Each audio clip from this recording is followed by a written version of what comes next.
Reason number 1, VVA, variable valve actuation. It means there are two cam profiles for the intake valves.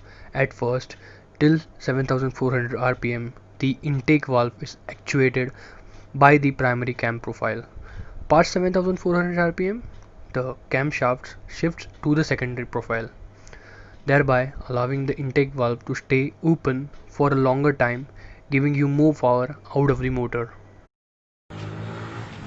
Reason number 2, Yamaha's Delta Box frame. Yamaha's Delta Box frame design can be classified as a diamond frame, but Yamaha calls it a Delta Box because it embodies a unique Yamaha design philosophy. The frame achieves excellent torsional rigidity by making the lines connecting the top and the bottom of the head pipe to the rear swing arm pivot as straight as possible.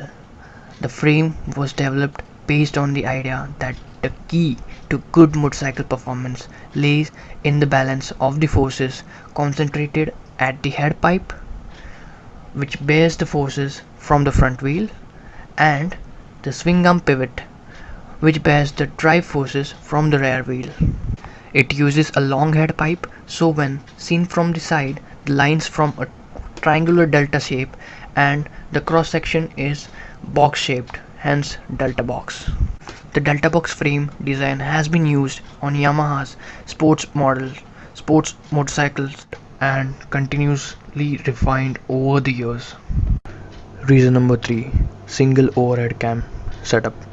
So this might seem little weird because nowadays almost all the motorcycles they come equipped with the DOHC setup, but in the real world when it comes to 150cc motorcycle, the OHC setup from the Yamaha does a brilliant job.